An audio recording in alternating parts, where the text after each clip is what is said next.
प्राप्त कर सकते हैं। जब लोग पूज्य मुनि आत्मीय सागर जी महाराज की जय, आचार्य श्री अजयकांत सागर जी महाराज की जय। अब तत्वाद सूत्र 5वीं अध्याय। ओम नमः सिद्धेभ्यः। श्रीमद उमा स्वामी आचार्य विरचित तत्वार्थ सूत्र की जय। जब बोलो परम पूज्य सप्तम भट्टाचार्य चारित्र शिरोमणि आचार्य अनेकांत सागर मुनि महाराज की जय। आज हम पंचम अध्याय के माध्यम से अजीव तत्व का वर्णन देखेंगे। इसके पूर्व आपने द्वितीय अध्याय में जीव तत्व का वर्णन समझा है। आज के अध्याय में अजीव तत्व कौन से हैं, जैसे कि धर्म, अधर्म, आकाश, काल, उद्गल, इनके बारे में जानेंगे। प्रदेश किसे कहते हैं, समय किसे कहते हैं, धर्म, अधर्म, आकाश का क्या उपकार है, ये सब हम जानेंगे। जैसे कि गति में हमें धर्म सहायता करता है, स्थिति में अधर्म सहायता करता है, मन, वचन, काय, इंद्रिय, श्वासोच्छ्वास आदि में पुद्गल सहायता करता है और अवगाहना देता है आकाश।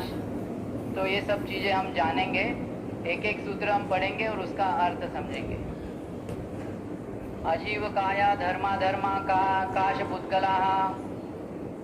धर्म, अधर्म, आकाश और पुद्गल ये चारों अजीव है और बहुप्रदेशीय है। काल भी अजीव है, लेकिन उसे यहाँ सम्मिलित नहीं किया है क्योंकि काल द्रव्य बहुप्रदेशी नहीं है। यहाँ पे वही अजीव द्रव्य लिए जो बहुप्रदेशी है। द्रव्याणी, ये धर्म, अधर्म, आकाश और पुद्गल ये चारों अजीव तत्व द्रव्य है। जीवाश्च, जीव भी एक द्रव्य है जो आपने दूसरे अध्याय में देखा ही है जीव के बारे में। जीव, धर्म, अधर्म, आकाश, काल, पुद्गल ये 6 द्रव्य है। नित्यावस्थितान्य रूपाणी, जो सभी 6 द्रव्य है कभी भी नष्ट नहीं होते, हमेशा अवस्थित रहते हैं। उनका अस्तित्व कभी भी पूरी तरह नष्ट नहीं होता है, वो अपने प्रदेशों को छोड़ते नहीं है। और पुद्गल द्रव्य के अतिरिक्त बाकी सभी द्रव्य अरूपी है। पुद्गल रूपी है, यानी आप आंख से देख सकते हैं पुद्गल द्रव्य को। अधर्म, धर्म, आकाश, काल, इनको आप आंखों से देख नहीं सकते, वो सब अरूपी है। जीव को भी आप आंखों से नहीं देख सकते, आत्मा को आप आंखों से देख नहीं सकते। रूपीण पुद्गला, पुद्गल द्रव्य में रस, गंध, वर्ण और स्पर्श पाए जाते हैं, इसलिए वह रूपी है, इसलिए वह दिखता है। आकाशादेक द्रव्याणी, धर्म, अधर्म, आकाश एक एक द्रव्य है, लेकिन क्षेत्र और भाव की अपेक्षा असंख्यात और अनंत है। मतलब देखा जाए तो आकाश एक द्रव्य है, धर्म एक द्रव्य है, अधर्म एक द्रव्य है, लेकिन वो जितना क्षेत्र व्याप रहे उस भाव से, उस नय की अपेक्षा, द्रव्यार्थिक नय की अपेक्षा वे असंख्यात और अनंत भी है। निष्क्रियानि च, धर्म, अधर्म, आकाश ये द्रव्य निष्क्रिय होते हैं, अर्थात धर्म हमें एक स्थान से दूसरे स्थान जाने में, गति प्रदान करने में, गति के लिए हमें सहायता करता है, लेकिन वो प्रेरणा नहीं करता है। जैसा किसी को यहाँ से मुंबई जाना है तो धर्म द्रव्य नहीं कहेगा आपको मुंबई जाए, या वो प्रेरणा भी नहीं करेगा, लेकिन वो सहायता करेगा। जैसा कि आपकी आंख है, आंख अपने को देखने के लिए सहायता करती है, लेकिन देखने के लिए प्रेरित नहीं करती। प्रेरित तो अपना जीव, आत्मा करती है, क्योंकि मृतक के शरीर में भी आंख होती है, लेकिन वो देखती नहीं है, वो किसी को देखती नहीं, क्योंकि उसमें से आत्मा निकल चुकी होती है। उसी प्रकार धर्म, अधर्म, आकाश ये द्रव्य निष्क्रिय रूप से हमें अपने अपने उनके गुणों के अनुसार सहायता करते हैं। धर्म गति के लिए सहायता करता है, अधर्म स्थिति के लिए, एक जगह रुकने के लिए सहायता करता है, आकाश अवगाहना देता है। असंख्य या प्रदेशा धर्माधर्मक जीव, धर्मेक जीवानाम, एक पुद्गल परमाणु जितने आकाश क्षेत्र को घेरता है उतने क्षेत्र को एक प्रदेश कहते हैं। प्रदेश यानी क्या है, एक परमाणु जितना जगह रोकता है। अपनी सामान्य भाषा में समझा जाए तो एक छोटा से छोटा जो जिसका फिर से विभाग न हो, ऐसे अणु परमाणु को जितनी जगह लगती है उस जगह को एक प्रदेश कहा जाता है। और धर्म, अधर्म और जीव के असंख्यात प्रदेश है। इस लोक में वो व्याप्त है, उनके असंख्यात प्रदेश है।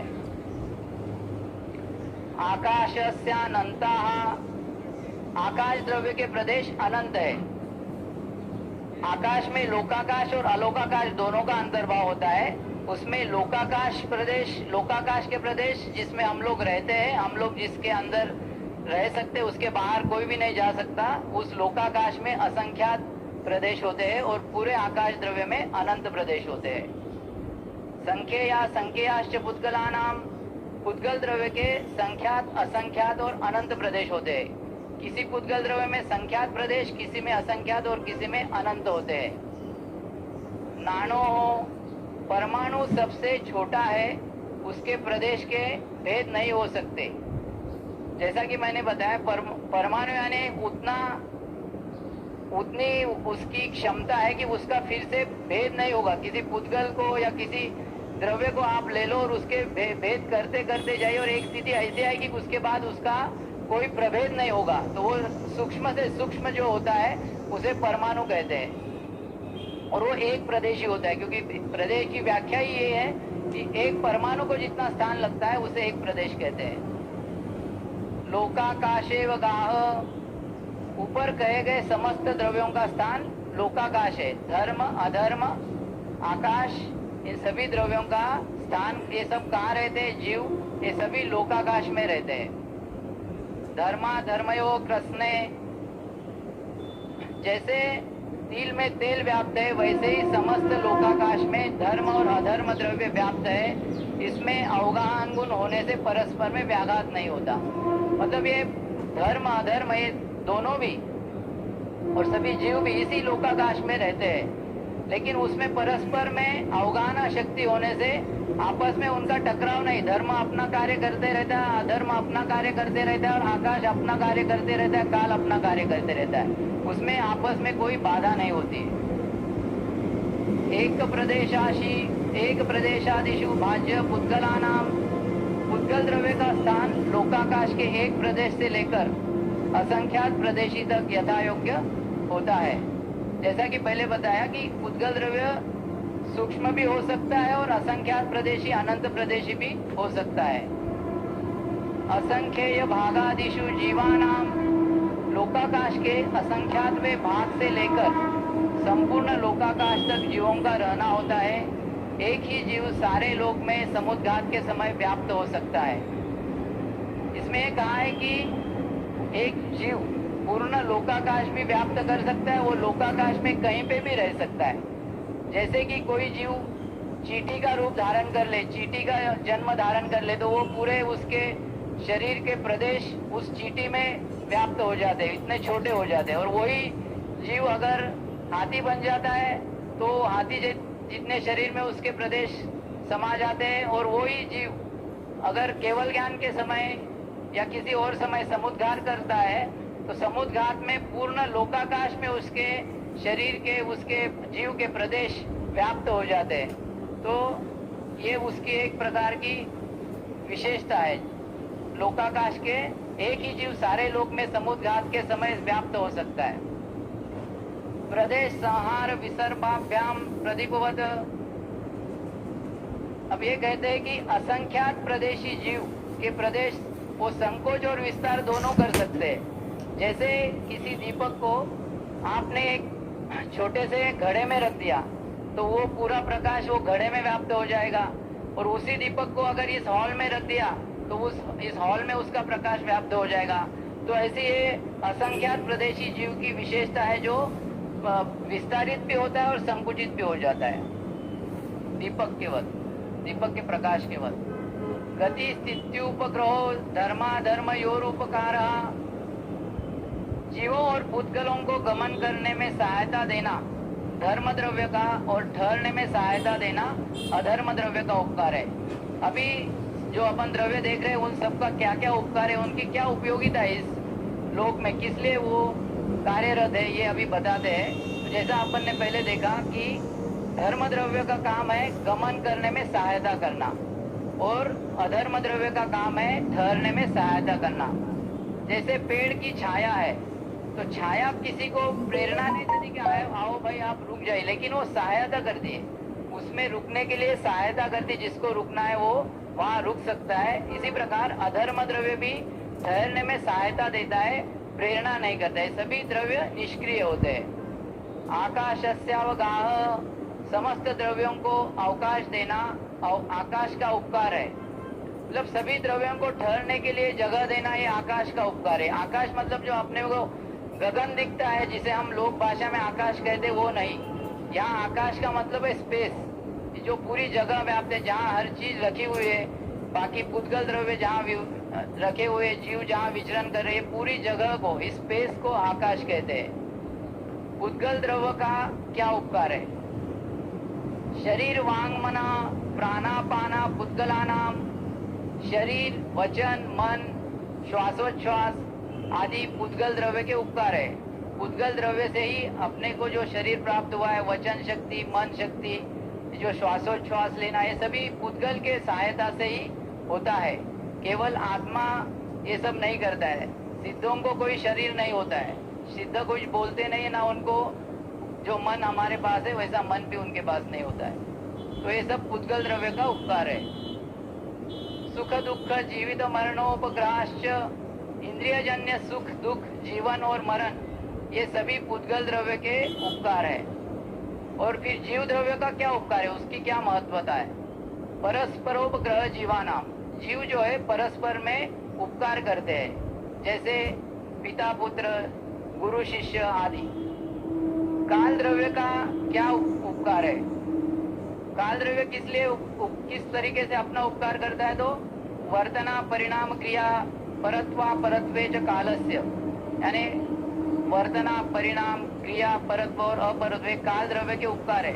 जैसे कि कोई लड़का, कोई बच्चा मतलब 2 दिन का, उसके बाद 2 साल का जब हो जाता है तो उसमें जो परिवर्तन आता है, तो इसमें काल द्रव्य निष्क्रियता से सहायता करता है। आप चावल पकाने रखते हो, थोड़ी देर बाद वो पक जाता है, तो इसमें भी जो काल लगता है, तो एक काल की अपने को अप्रत्यक्ष रीत्या और निष्क्रिय रीति से वो अपने पर उपकार करता है।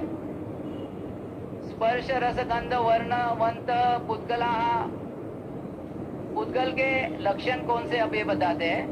पुद्गल में स्पर्श रस गंध वर्ण ये सब पाए जाते हैं। जैसे कि स्पर्श में कोमल, कठोर, हल्का, भारी, ठंडा, गरम, चिकना, रूखा, ये स्पर्श 8 प्रकार के होते हैं।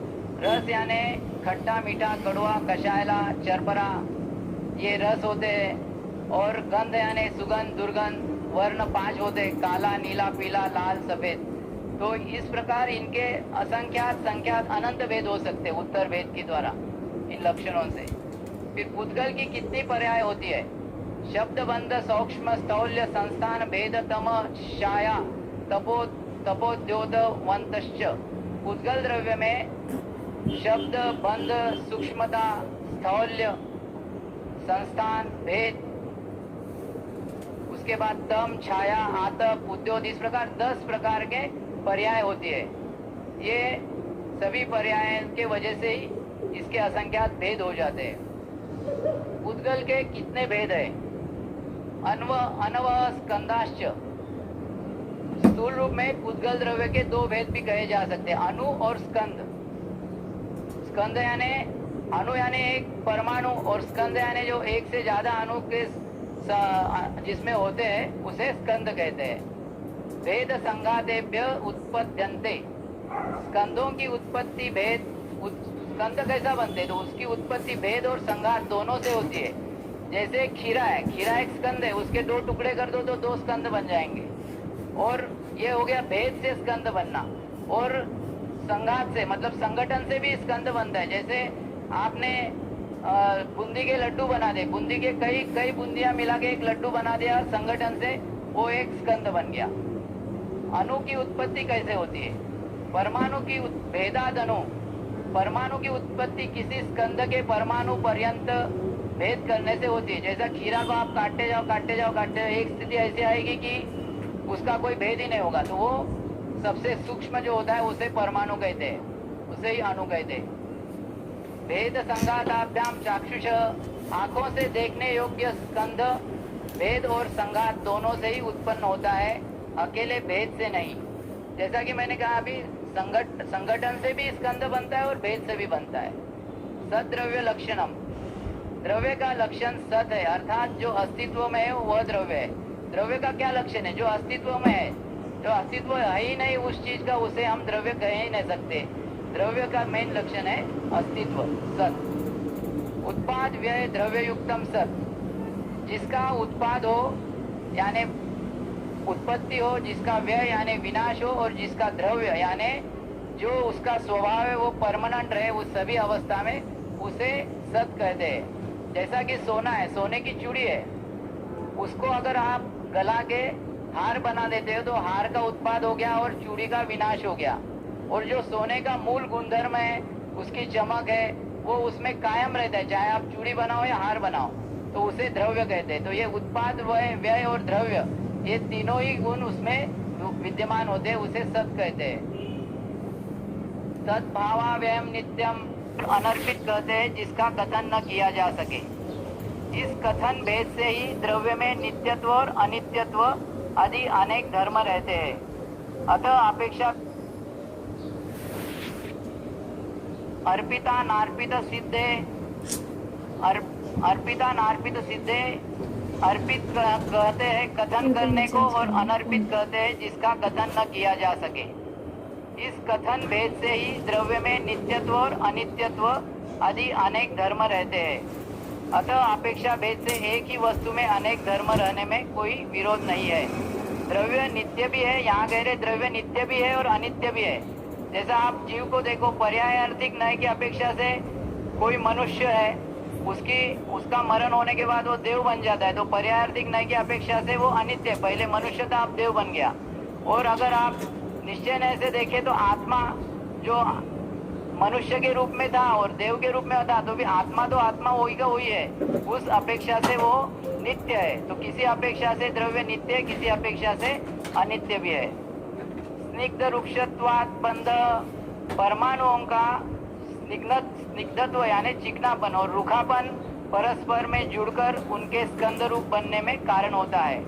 न जघन्य गुणा नाम, प्रत्येक परमाणु में स्निग्ध आदि से एक से लेकर अनंत तक गुण होते हैं, लेकिन जिसमें एक ही स्निग्धपना का एक ही गुण होगा या रुक्षता का एक ही गुण होगा, उनका परस्पर में बंध नहीं होता। ये किसका बंध हो सकता है, किसका नहीं हो सकता है, परमाणुओं का। इसका ये रूल्स या उसके गुणधर्म या उसका सूत्र बता रहे। गुण साम्य सदृशानाम, उसी प्रकार गुणों की समानता होने पर, रुक्षता स्निग्धता आदि समानता होने पर भी सदृश परमाणुओं का बंध नहीं होता स्कंद बनाने के लिए।